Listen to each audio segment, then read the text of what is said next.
자, 이제 고등학교 미술인데 이거는 이제 앞에 봤던 미술 창작, 미술 문화와 모두 다 같이 고려하셔야 되는 겁니다. 30페이지고요. 이거는 뒤에 있는 내용들은 그냥 후딱후딱 넘어갈 거니까요.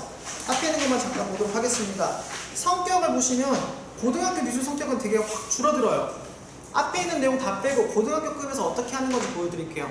고등학교에서는 중학교에서 익힌 미술의 효과적 활용 능력을 바탕으로, 중학교가 활용 능력을 기능을 그랬죠? 기초 기능을 바탕으로.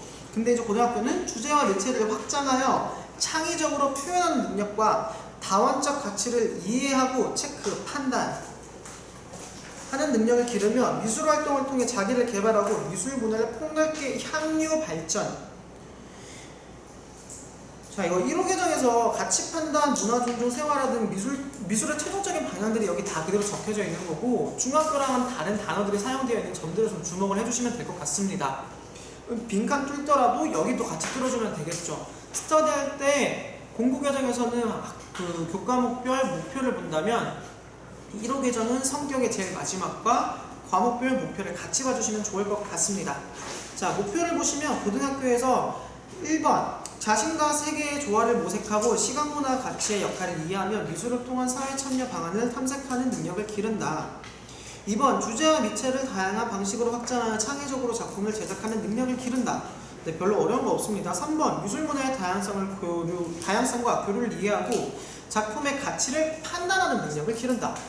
판단이 아까 해석이었죠, 중학교 때. 근데 여기서 지금 판단이라고 얘기를 하고 있죠. 그 다음에 4번 미술활동을 통해 자기를 개발하고 공동체의 발전에 참여하는 태도를 기른다. 자, 이 공동체, 아까 얘기했던 5대 역량에서 미술문화 이해 능력이었지만 우리 총론에서 얘기하는 1호 개정의 최종적인 목표 6개 중에 미술교과에는 공동체 역량이라고 따로 명시는 안 됐다 그랬어요. 그러면서 제가 하는 말이 목표에는 들어간다 라고 얘기를 했습니다. 그리고 요걸 바탕으로 주로 회사도 그렇지만 학교에서도 뭘 하냐면 지역사회에서 참가할 수 있는 뭐 행사들 있죠. 뭐 동아리 축제 같은 거. 서울 같은 경우에 저희 학교는 노원에 있다 보니까 노원은 뭐가 있냐면 마중물 프로젝트라고 있어요. 전 지역에서 다 하는 건데 이제 동아리 학생들을 주변 지역사회와 연계할 수 있는 활동들이 굉장히 적으니까 동아리 축제 부스를 몇 월 며칠부터 몇 월 며칠까지 연다라고 하면은 그 주말에 애들이 모여서 뭐 네일아트나 마사지 같은 걸 주변 어르신들한테 해드리는 거야. 그럼 어른들은 오셔가지고 500원 정도만 내고 마사지나 네일 다 받고 우리 반 애들은 이제 메이크업 하는 애들도 있으니까 메이크업해서 사진도 찍어가지고 이제 나이 있으신 분들은 장수 메이크업 해가지고 얼굴 찍고 예쁜 사진을 마지막에 영정사진으로 남는 걸 좋아하시거든. 그래서 영정사진 찍어가지고 실제로 이제 인화까지 해서 집에다 배송까지 해드리는 거야. 그런 활동을 실제로 했어요. 그걸로 애들 대학 보냈어. 그것도 했고 또 애들 큐티클 제거 되게 잘해.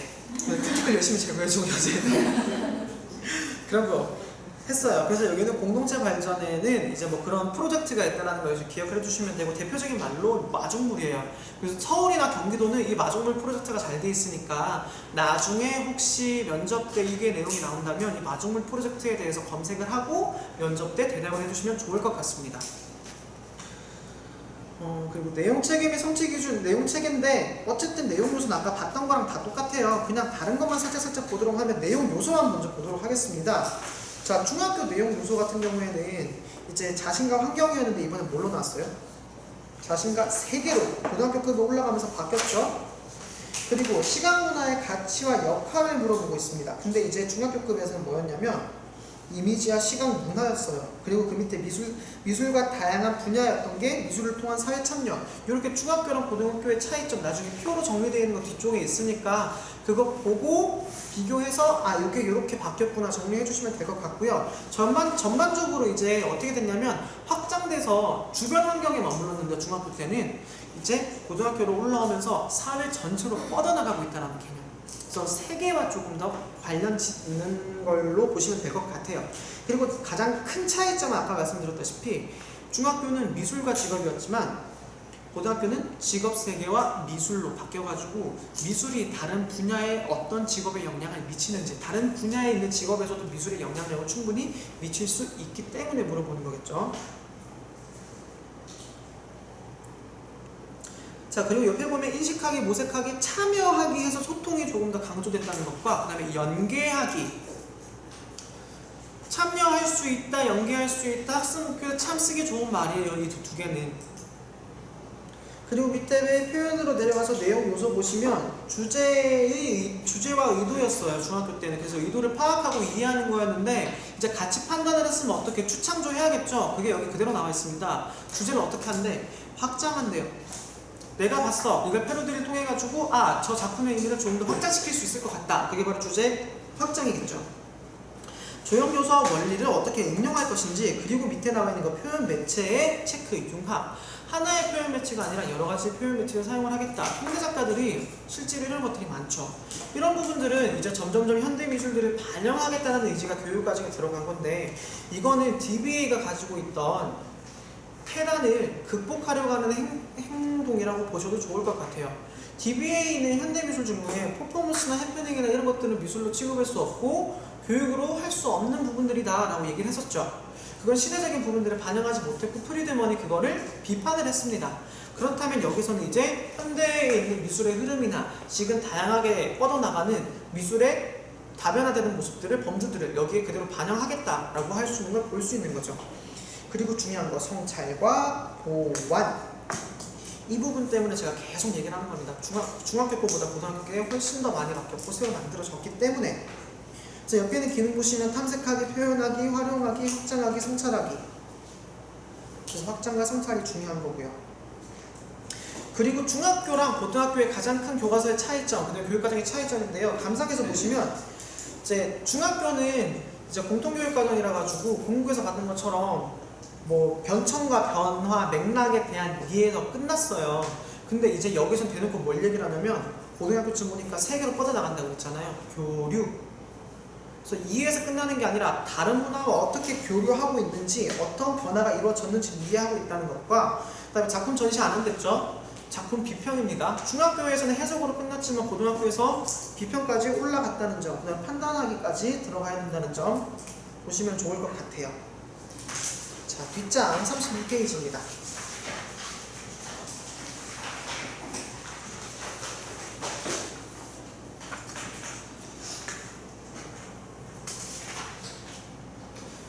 자, 옆에 공통과정과의 차이점부터 먼저 보겠습니다. 일반 선택 과정에서 가장 큰 차이점은 세 가지라고 적어놨는데요. 시각적 문해력에서 시각 문화의 가치 존중.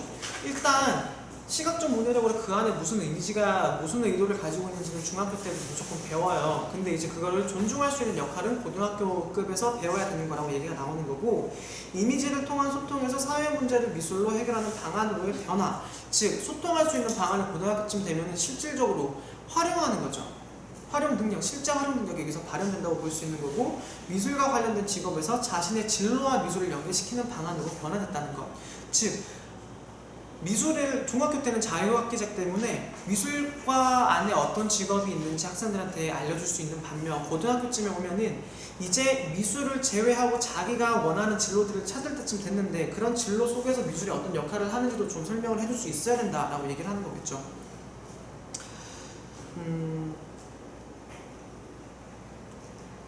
그래서 이제 체험 옆에 있는 거 읽어보면, 체험 영역에서는 자신과 세계를 인식하고 시각문화 가치를 존중하면서 다양한 문제를 창의적으로 해결할 수 있는 능력, 자신의 진로와 체크, 자신의 진로와 미술을 연계하여 주도적으로 이끌어갈 수 있는 능력을 기른다. 그래서 이를 위해 자신과 세계의 시각문화의 가치와 역할을 인식하고 사회의 현상과 문제를 미술과 관련지어 해결하는 방안을 찾으며 자신의 진로와 미술을 연계하는 데 중점을 둔다.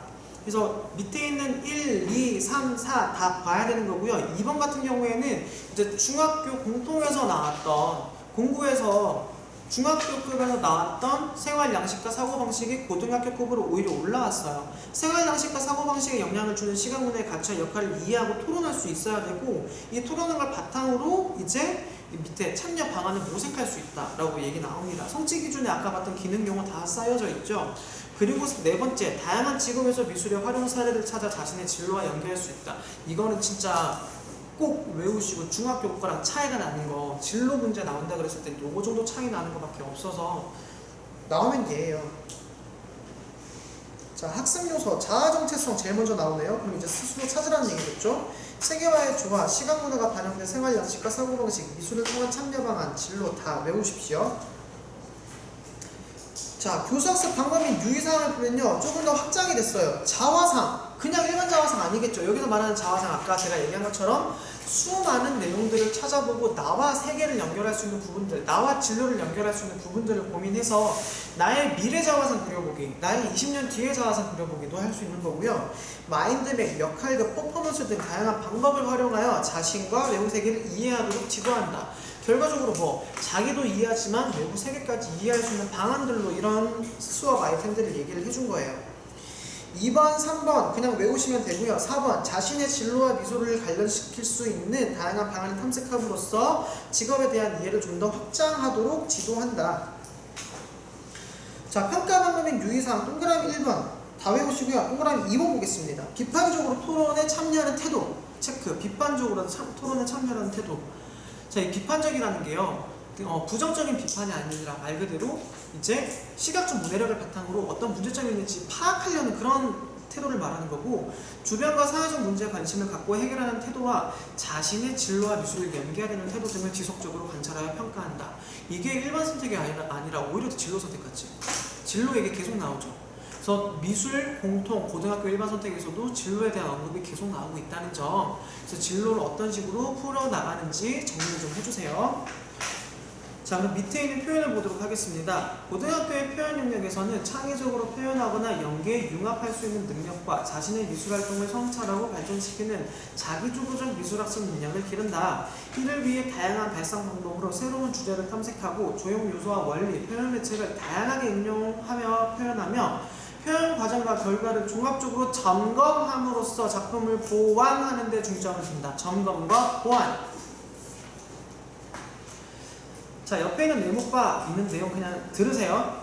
1호기 전 중학교 공통과정에서는 체험에서의 융합이 보다 중요했어요. 그래서 체험에서 융합이라는 거나 연계에 대한 내용이 많았어요. 연결도 그렇고. 근데 이제 고등학교 1번 때 보면서 융합이 오히려 표현에서 더 많은 비중을 차지하게 됐다고 하거든요. 이런 부분 한번 찾아보도록 하겠습니다. 자, 밑에 있는 성취 기준 하나하나 보도록 하겠습니다. 다양한 발상 방법을 활용하여 새로운 주제를 탐색할 수 있다. 그리고 조형조사 원리를 다양하게 응용하여 창의적으로 표현할 수 있다. 여러 가지 표현 방법의 조합이나 응용, 확장을 통해 새로운 표현 효과를 탐색할 수 있다.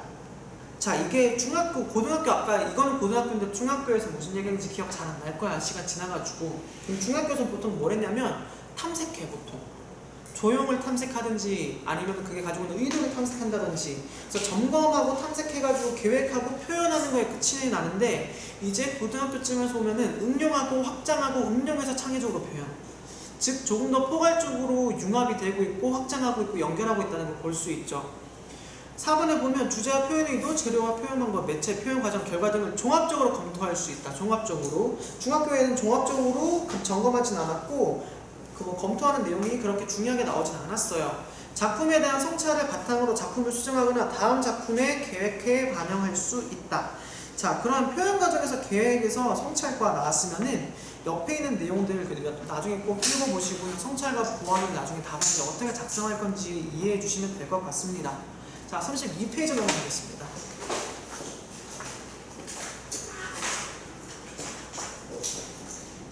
자, 학습 요소, 새로운 주제, 창의적 표현, 표현 매체의 확장, 성찰, 작품 수정 및 반영 등 다 외우시면 되고요. 똑같이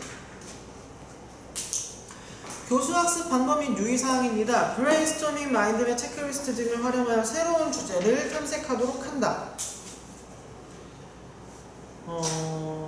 조형 요소와 원리를 새로운 방식으로 실험 응용하도록 지도한다. 3번 새로운 과정에서 표현 매체를 활용한 다양한 장르의 이세 작품을 제시함으로써 새로운 표현 효과를 탐색하고자 하는 동기를 부여한다. 자, 이게 어떻게 보면 중학교 때 기억 못하면 차이점을 전혀 모르거든. 근데 이게 중학교 거랑 다른 점이 뭐냐면 중학교는 뭐 스스로 계획하도록 한다, 스스로 인식한다, 그래서 스스로 자꾸 뭔가 시키려는 관점인 거고요. 고등학교 와서는 어떻게 실험하고 응용하고 확장한대요. 그러니까 중학교는 스스로, 고등학교는 실험, 응용, 확장, 요 개념을 가지고 나중에 한번 비교하고 외워보세요.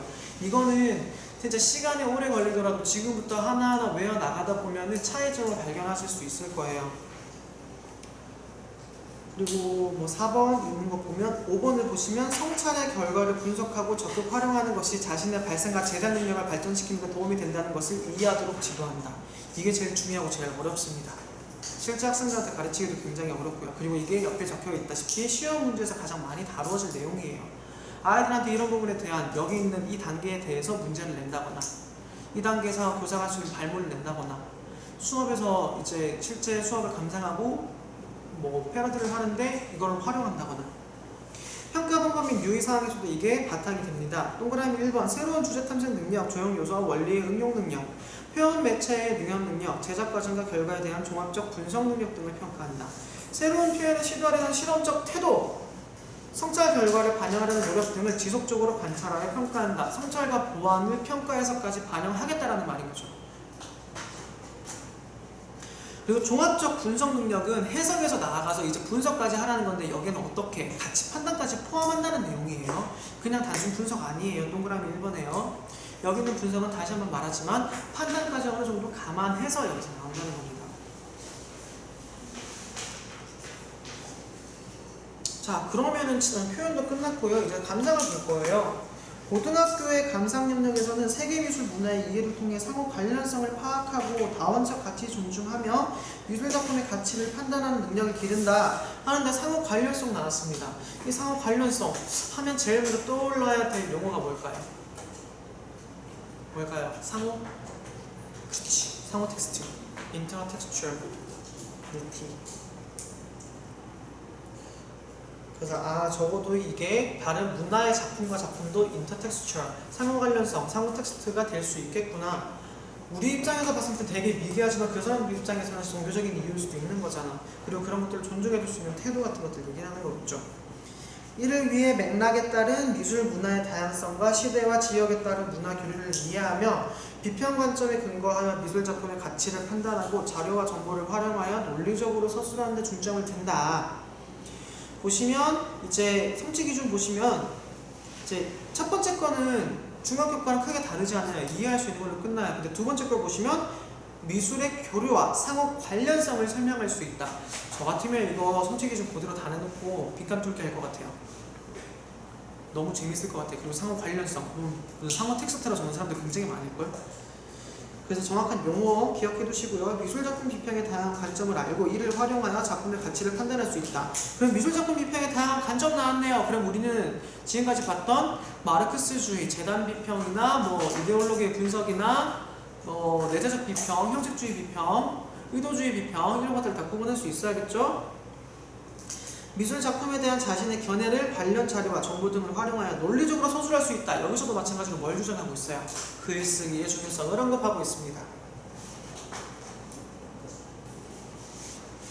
학습 요소를 보시면 다양한 맥락, 미술 문화의 다양성, 미술 문화의 교류, 비평 관점, 가치 판단이 있습니다.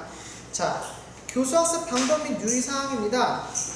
1번인데요. 저는 개인적으로 이게 제일 중요하다고 봐요. 그래서 미술 교과서에서도 이 파트가 고등학교 파트에서 많이 바뀌었는데 다양한 시대, 지역, 양식, 민족, 종교 등을 고려하여 세계의 미술 문화를 체크, 균형 있게 경험하도록 지도한다.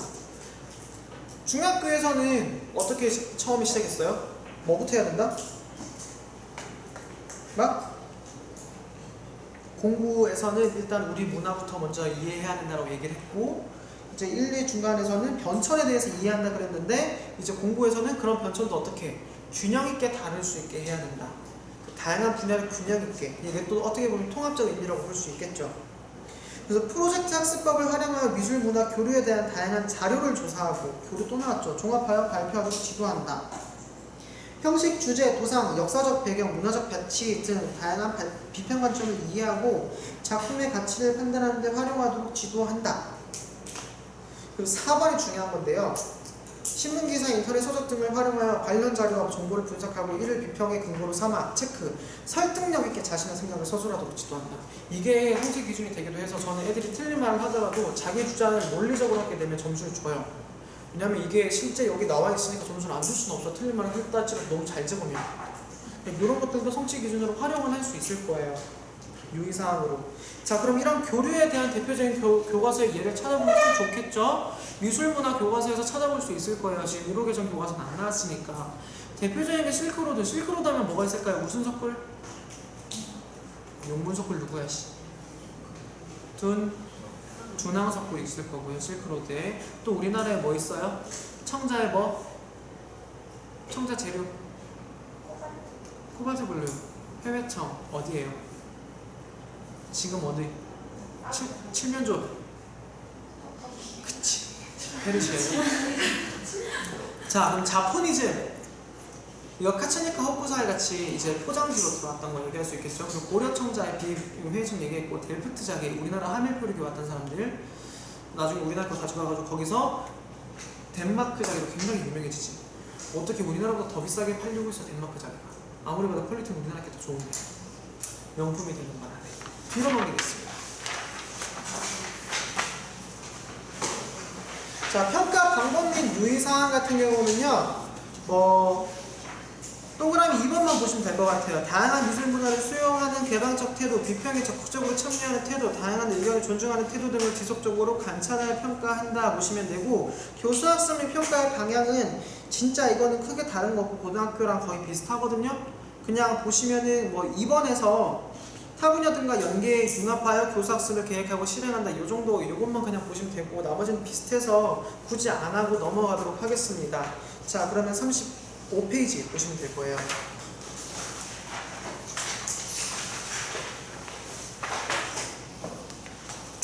자, 고등학교 드디어 미술 창작이 나왔습니다. 그러면은 공국에는 미술 창작에 같이 봐야 되는데요. 일단 성격을 먼저 보시면 첫 번째 줄에서 미술 창작 과목은 중학교까지의 미술과 교육 과정을 통한 미술의 종합적인 이해를 토대로 창작 활동을 깊이 있게 배우고자 하는 학생, 미술 분야와 관련된 진로에 관심 있는 학생, 혹은 미술을 전공하고자 하는 학생을 대상으로 합니다. 진로 선택하면서 이제 아까 얘기했다시피 모든 교과를 풀어놓고 너네들이 선택해라고 얘기를 했잖아요. 그럼 이제 수업을 들으면서 이런 것들을 고려해서 선택해야겠다라고 애들이 느끼겠죠. 그러면은 대상들한테 이런 학생들은 이런 과목 선택해라고 안내를 해주는 거예요. 실질적으로 이제 학교에서 교사의 역할이 뭐냐면 진로 상담 교사 역할이 좀 중요해졌는데, 학생들의 교육과정을 1학년부터 졸업할 때까지 교육과정을 미리미리 다 따져서 컨설팅을 해주는 거야. 각자가 선택해야 되니까 그 학교에 있는 커리큘럼 그대로 가는 게 아니라 그 학교에서도 다양한 수업을 선택해야 되는 단계까지 간 거니까요. 자, 그래서 미술 창작에서는 이제 첫째, 둘째, 셋째, 넷째, 다섯째 해가지고 영역 해서 다 나오는데, 미술 창작에서 없는 역량이 하나 있는데 뭘까요? 네? 그쵸. 미술 문화 이해는 그럼 어디로 갔을까? 미술 감상과 비평으로 갔습니다. 그럼 미술 감상과 비평이 없는 역량은 뭘까요? 그쵸. 그래서 이 창의 융합 능력이 없지만 사실 둘 다 만들면 만들 수 있죠. 근데 이런 역량의 부재가 있다는 것 정도 기억을 해주시고, 저는 미술 창작에서 나온다면은 뒤에 있는 교수학습 방법의 유의사항까지는 외울 필요 없다고 생각을 하고, 표 체계랑 그 다음에 성취 기준은 다 외우면 될 것 같아요. 그 정도만 외우면 충분히 가능성은 있을 것 같아요. 그럼 일단 다시 성격으로 돌아가서 보도록 하겠습니다. 목표 볼게요. 목표 위에 미술 창작 과목의 내용 볼게요. 미술 창작 과목의 내용은 표현 계획과 표현과 확장 영역으로 구성된다. 표현 계획에서는 주제를 발전시킬 수 있는 다양한 자료와 방법을 탐색하며 아이디어를 시각화하고 구체적인 표현 과정을 계획하도록 한다. 표현과 확장에서는 조형 묘사, 원리, 표현 매체 등을 확장하여 주제를 창의적으로 표현하고 작품 발표를 통해 타인과 소통하며 자신의 작품 과정을 점검하고 결과에 따라 성찰하도록 한다. 그냥 보시면 될 것 같고요. 목표: 미술 창작 활동을 통하여 창작 및 소통의 가치를 알고 창의적으로 표현할 수 있는 능력을 기른다. 간단하죠. 밑에 있는 거 보겠습니다. 가, 자신과 세계에 대한 미적 감수성을 바탕으로 주제를 시각화하는 능력 체크. 주제를 시각화하는 능력. 이거는 미술 창작은 이제 역량이 어떤 능력으로 변화되는지가 중요해요. 그래서 나반을 보면 미술 창작 과정을 자기주도적으로 계획하고 수행하는 능력. 그럼 자기주도적으로 계획하고 수행하는 능력. 그럼 이건 자기주도는 미술학습 능력이겠죠. 타 분야와의 융합을 통하여 창의적으로 문제를 해결하고 표현하는 능력. 이거는 창의 융합 능력일 거고요. 미술 작품을 통해서 타인과 소통하고 서로의 표현을 존중하는 태도를 기른다. 이거는 시각적 소통 능력이 되겠죠. 위에 게 목표로 어떻게 나와 있는지 정도를 외우시면은 역량이 목표로 잘 나와 있구나 라고 볼 수 있고, 오른쪽 위에 2019에서 2020 사이에 문제가 나올 가능성이 높다라고 얘기했죠. 올해는 공통교과에서 문제가 거의 나올 것 같아요. 미술 창작 나오진 않을 거야. 고등학교 미술 맞나? 고등학교 일반 선택이 나왔지 진로 선택이 나오진 않을 거예요. 그러면 19면 내년 3학년들 2학년들 꼭 외워주셔야 됩니다. 자, 그럼 뒷장 넘어가서 36페이지 내용 체계 및 성취 기준입니다. 자, 핵심 개념 보면은요 표현 계획이 발상과 설계입니다. 자, 발상은 공통에서도 있었지만 설계가 나타났네요. 그럼 설계는 과정을 좀 더 보다 조직적으로 만들어내겠다라는 의미가 되겠죠. 일반화된 지식은 그냥 외우시면 되고요. 내용 요소 보면 그래서 표현 주제를 먼저 고려를 하는데 어떻게 표현 주제를 표현을 해야 될 거 아니야. 그렇게 그럼 뭐 정보를 수집하라고 나와 있습니다. 그래서 어떻게 구체화하기 시각화하기로 연계가 되겠죠. 그럼 설계는 아이디어를 시각화하고 제작 과정을 조직하는 거니까 기능에서는 계획하기하고 구체화하기, 탐색하기, 시각화하기 여기에 다 해당이 되겠죠. 자, 그리고 표현과 확장입니다. 제작과 성찰인데요. 자, 제작을 보시면은 표현 효과, 매체 활용이 나와서 여기서도 매체가 중요하게 다뤄진다는 걸 볼 수 있는데 성찰에서 보면 작품 분석과 반영, 전시와 평가 이제 공통 교과에서 올라와서 일반 선택에서 이제 성찰과 보완이 나왔는데 미술 창작에서는 아예 대놓고 핵심 개념으로 성찰이 등장을 했다는 점. 그래서 보다 표현 과정을 점검하고 새롭게 점검해서 그 다음 계획에 반영할 수 있는 점으로 변화했다는 걸 보면 되겠죠. 그래서 기능에서 제가 동그라미 쳐놨잖아요. 융합하기. 그리고 그 다음으로 중요한 거 점검하기, 반영하기. 근데 일반 선택에서는 전시하기가 없었는데 미술 창작에서는 내용 요소가 전시와 평가도 있습니다. 왜? 전시의 자체도 하나의 평가의 대상이 될 수 있고 하나의 실험적인 창작이 될 수 있기 때문입니다. 그래서 전시가 일반 선택에서는 건너뛰고 진로 선택으로 바로 들어왔다고 보시면 돼요. 미술 창작으로. 그리고 미술 전공을 희망하는 학생들이니까 전시를 꼭 해야겠죠. 그래서 옆에 있는 융합하기를 보시면 밑에서 두 번째 줄에 미술 창작 과목 교육과정 문제가 나오면 반드시 써줘야 된다. 융합하기가 가장 중요하기 때문입니다. 자, 그럼 밑에 있는 성취 기준만 잠깐 보도록 할게요. 자, 표현 계획 성취 기준을 보시면은요. 첫 번째는요. 주변의 대상과 환경을 관찰하고 특징을 파악하여 표현 주제로 발전시킬 수 있다. 그만큼 주변을 잘 관찰하라는 점. 그래서 여기서도 체험적인 측면이 어느 정도 나타나고 있다는 것. 그리고 자신과 내면, 사회적 현상에 대한 느낌과 생각을 표현 주제로 구체화할 수 있다. 자, 위에는 주변의 대상과 환경을 관찰하라는 거고 밑에는 현상을 보라는 거예요. 그러면 주변에 대한 시각적인 관찰뿐만 아니라 지각적인 관심까지 같이 얘기를 하는 거죠. 그만큼 주변에 대한 관심이 많아야 된다고 얘기를 하는 겁니다. 표현 주제에 적절한 소재를 탐색하고 선택할 수 있다. 정보 수집의 다양한 방법을 탐색하고 활용할 수 있다. 자, 이제 아이디어 탐색 단계가 창작에서 훨씬 더 중요하다. 표현보다도 훨씬 뭐가 나와요? 계획에서 중요한 내용들 탐색 계속 나오죠. 그리고 아이디어 스케치 모델링 등으로 시각화할 수 있다. 자, 그래서 아이디어 스케치나 모델링이 중요해질 겁니다. 이런 거 단답형이 나올 수도 있고요. 서술형 문제로 이게 나올 수 있어요. 따로. 그래서 이런 다양한 방법이 뭐가 있냐. 드로잉에는 뭐 옆에 있는 러프 스케치나 썸네일 스케치나 에스키스, 렌더링, 모델링 나오겠죠. 그럼 이거는 미술 창작 교과서에서 이거에 대한 내용들을 정리해 주세요. 자, 학습 요소는 주제 구체화, 정보 수집 방법, 아이디어 스케치, 모델링, 제작 의도, 제작 과정 등이 있습니다.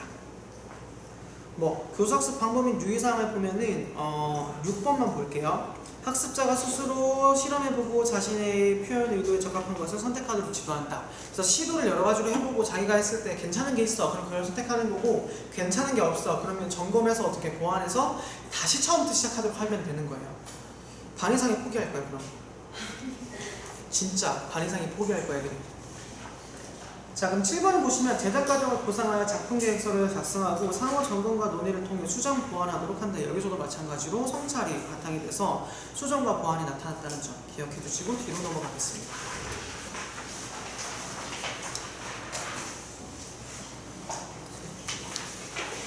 자, 표현과 확장입니다. 표현과 확장은 확장이라는 용어에서 알다시피 이제 매체적인 부분에서 보다 이제 늘어났다고 볼 수 있는 건데요.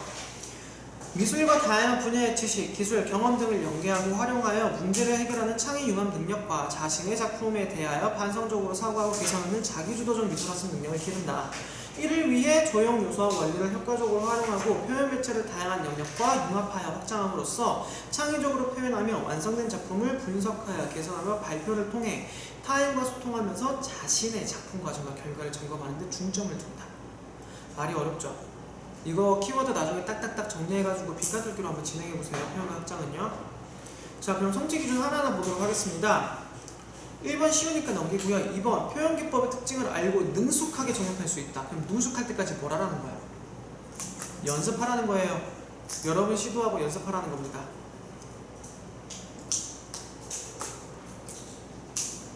그럼 여기서 이제 교사가 해줄 수 있는 거는 여러 번 연습할 수 있는 시간을 이제 지도 안에 짠다거나 아니면 그 정도의 시간 충분히 배려해서 고려해야 된다는 거겠죠.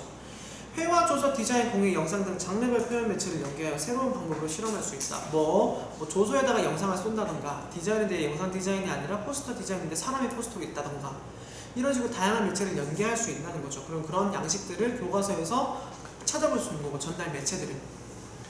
타학문과 타영역과의 융합을 통해 확장되는 표현 매체의 특징을 알고 활용할 수 있다. 여기서 이제 확장되는 게 어떤 부분, 타 교과로 뻗어나간다는 점, 그런 것도 좀 고려를 해주시고요.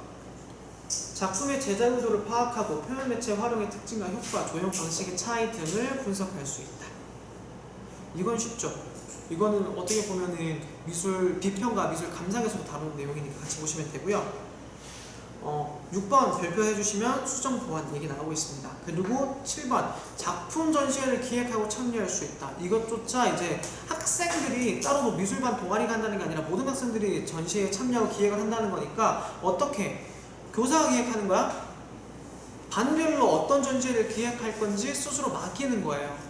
그렇기 때문에 학생들이 스스로 할 수 있다. 이거에 대한 초점을 맞춰야 되는 겁니다. 이제 교사가 해주는 게 아니라 학생들이 스스로 기획할 수 있게 해줘야 돼요.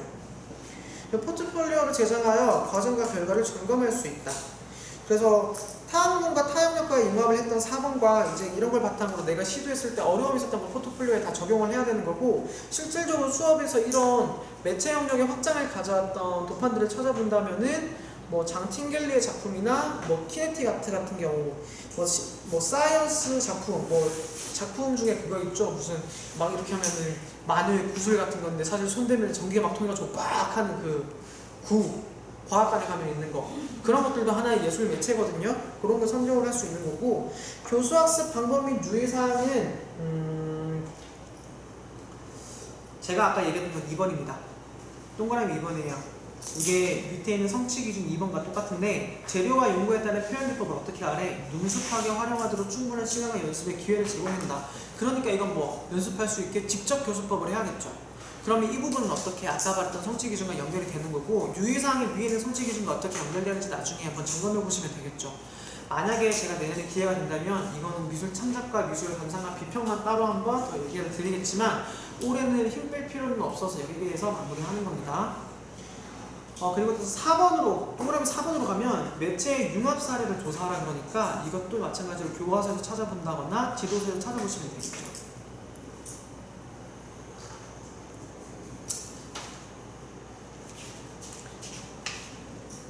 자, 그러면 38페이지랑 39페이지는 제낄게요. 그럼 바로 40페이지입니다.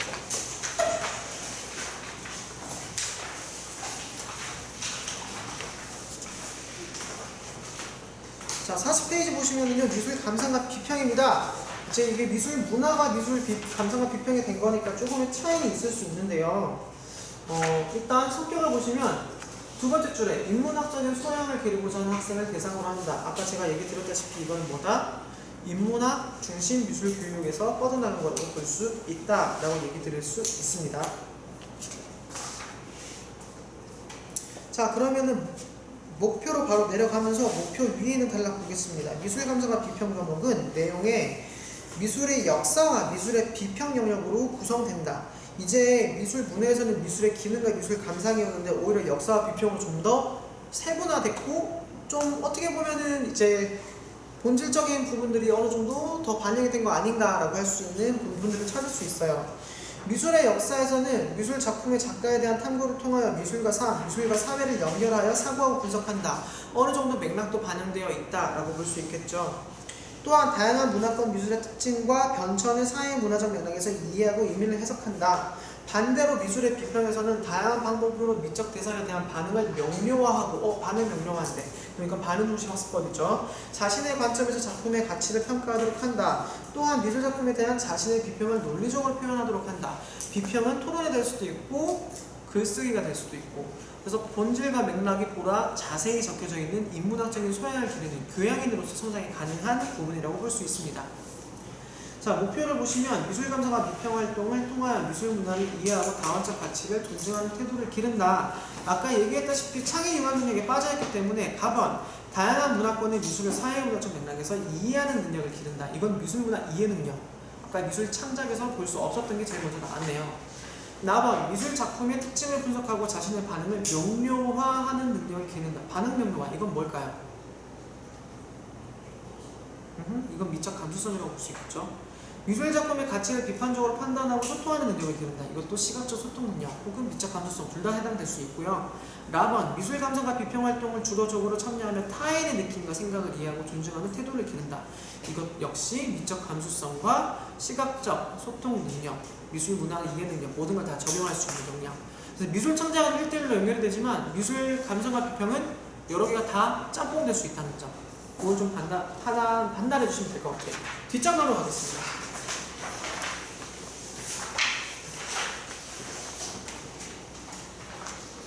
자, 핵심 개념이 달라졌는데 영역이 달라지니까 개념도 달라질 수밖에 없죠. 그래서 미술의 역사 보면 핵심 개념이 탐구, 이해고요. 미술의 비평이 반응, 판단이에요. 저는 개인적으로 미술 창작보다는 미술 감상과 비평이 먼저 나올 것 같아요.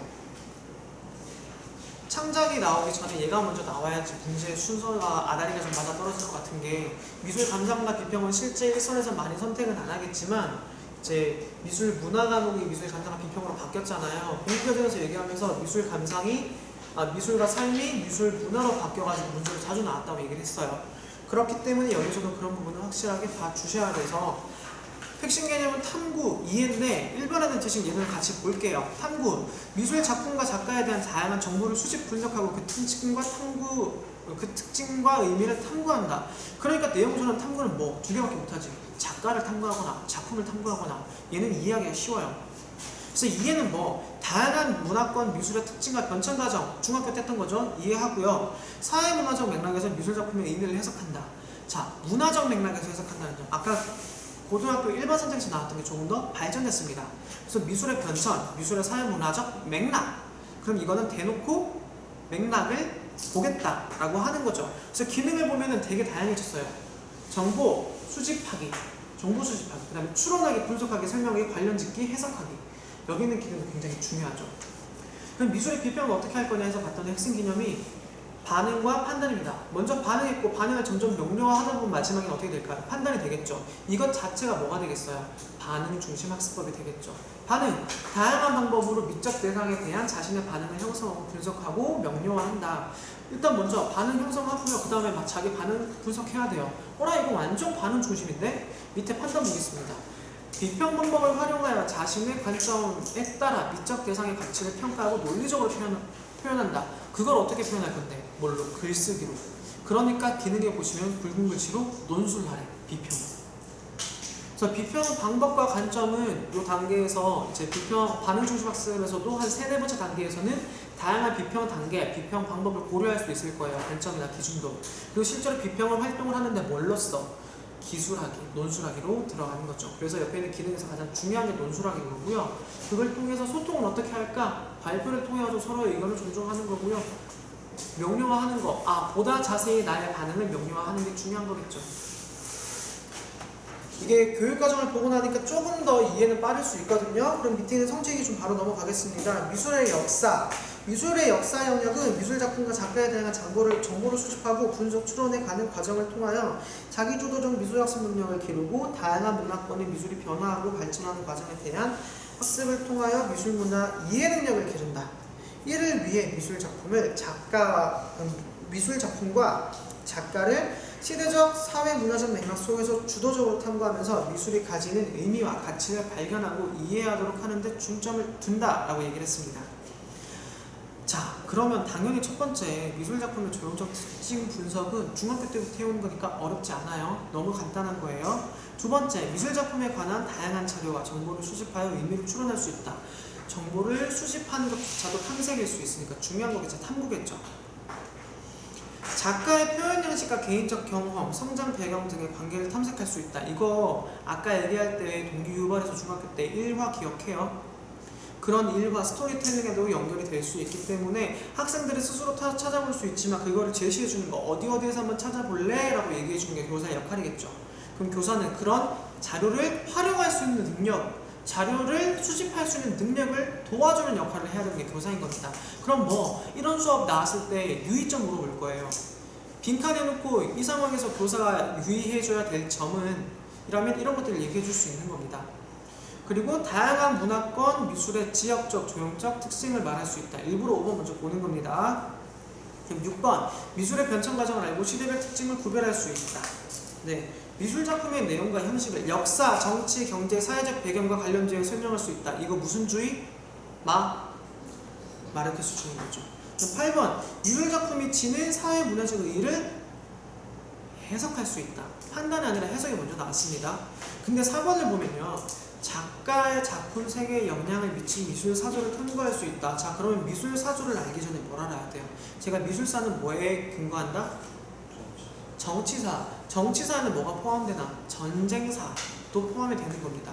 자, 그러면 옆에 바에다가 그 4번을 밑줄 쫙 그어주시고요.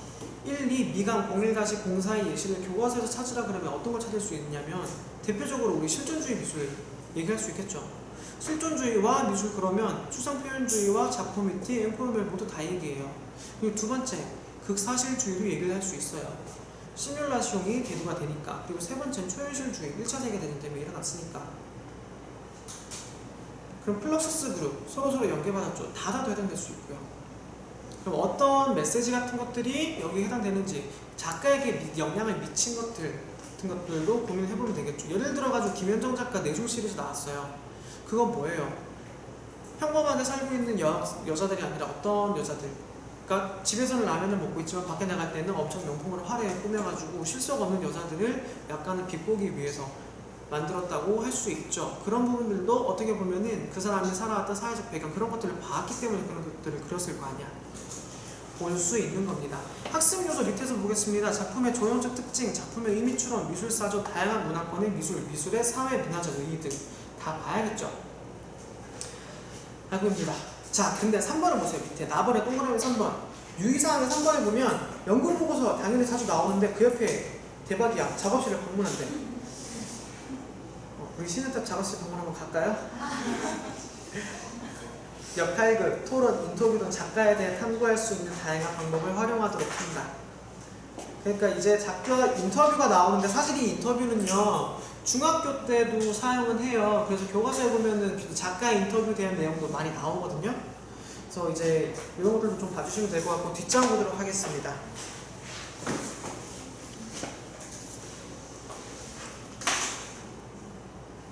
동그라미 6번, 이건 교사가 가장 중요하게 생각해야 될 겁니다. 미술을 학습자의 생활 또는 문화에 연계하여 지도함으로써 학습 흥미를 높인다. 이거 동기 유발이겠죠. 그러면 스토리텔링 할 때도 일상 주변에서 찾아볼 수 있는 아이템들로 지원을 해주는 겁니다.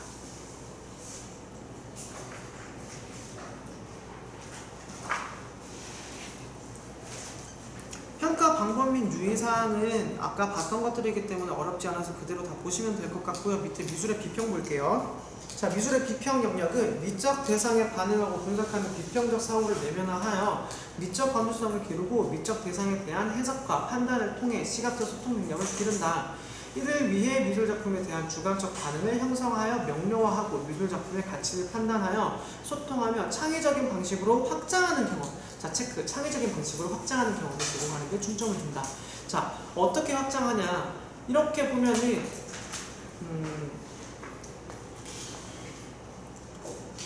작품 제작이 아니잖아요. 생산이 아니라 그냥 다짜고짜 창의적 방식으로 확장하는 것.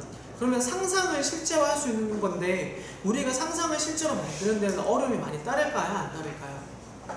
많이 따라요. 그러면 우리가 해줄 수 있는 거는 뭐냐면 여기서 얘기하는 건 나는 이런 식으로 생각을 이런 식으로 해보면 좋을 것 같아 라는 아이디어에 대해서 서로 응원만 해주는 토론 수업을 진행을 하더라도 애들은 스스로 자존감이 굉장히 높아지고 자기 효능감이 올라갑니다.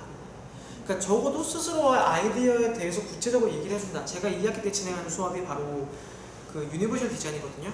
근데 유니버셜 디자인이라 그러는 건 특별한 게 아니라 평소에 주변에서 불편했던 것들을 하나하나 생각해보자고. 그래서 그런 불편한 부분들을 해결할 수 있어서 나오는 디자인들을 바로 유니버셜 디자인이라고 하자라고 하고, 대표적으로 제가 그 학생들한테 얘기를 해줬던 게 작년에 해봤는데, 제 친구가 이걸 처음에 만들었어요. 디자인하는 친구 중에 휴대폰 홀더. 이게 특허가 프리 특허라 가지고 누가 특허를 못 내고 뒤에 손가락 꽂아가지고 만들 수 있는 거 있죠. 제가 이걸 처음 언제 썼냐면 7년 전에 썼어요. 스마트폰 처음 나올 때 갤럭시 탭에다 꽂았었어. 너무 무거워서 자주 떨어뜨려가지고 그 3개 달려가지고 찡박혀서 때리면 되게 아프게 생겼는데, 그거 딱 뒤에 박아서 썼어요. 근데 그게 사실은 떨어뜨리는 게 불편해서 뒤에다가 걸 수 있으면 좋겠다 해가지고 접었다 폈다, 그 다음에 영상을 볼 수 있게 지지대로 나오는 것까지. 그거를 처음에 친구가 아이디어를 얻었는데 이미 만들어져 있던 거야, 프리특허로. 그래서 이걸 새롭게 하는 것도 어떻게 보면 유니버셜 디자인이겠구나 해가지고 애들한테 얘기를 해줬더니, 사실은 이제 애들한테 너무 익숙한 거야. 그런 게 없다가 사는 게 아니라 얘네들은 그런 게 너무 주변에 흔하니까 당연하게 여기는 거거든. 그렇다 보니까 이런 부분들에 대해서 불편한 것들을 해결해 줄 수 있고, 이제 제3국에 있는 학생들한테도 이런 유니버셜 디자인을 얘기를 해준다면 너네들은 어떤 부분들이 불편한 걸 고칠 수 있겠니? 사회적인 점에서 한번 생각을 해보자.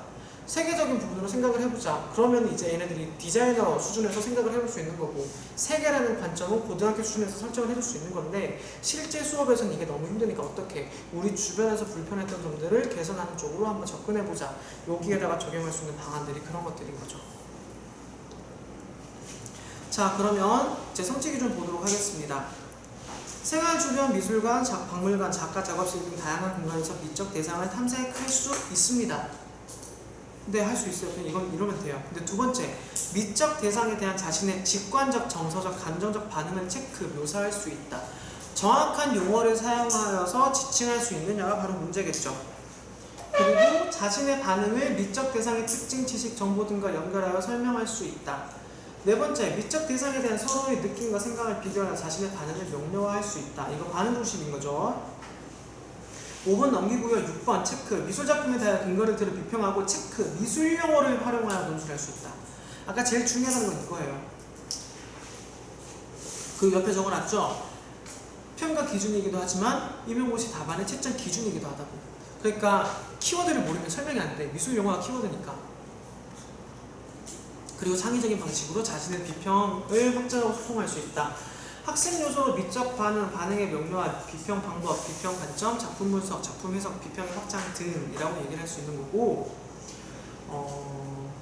자, 밑에 나 교수학습 방법의 유의사항을 보시면은 6번을 보시면 되겠네요. 그래서 5번이랑 6번을 좀 체크를 해주세요. 찬반토론, 경매, 역할극, 그리고 그 밑에는 비평문, 연구보고서, 토론, 도슨트 체험. 그럼 도슨트 체험은 주로 어디서? 반별로 축제 때 전시를 기획했다. 그럼 그 전시에서 도슨트 역할을 한다. 이렇게 하면 되겠죠. 그리고 7번 맥락이고 인문학적인 소양이 됐잖아요. 사회적 이슈나 인문학, 과학, 수학 등 다양한 분야와 연계하여 비평의 폭을 넓히도록 지도한다.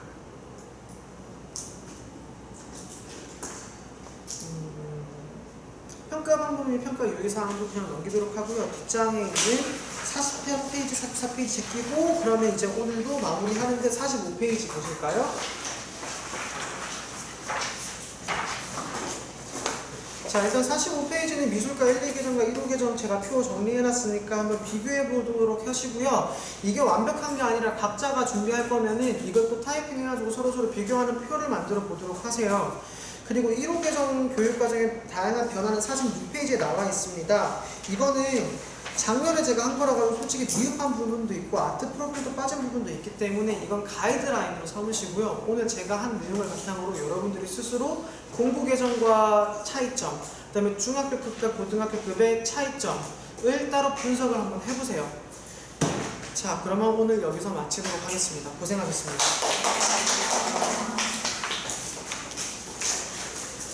아.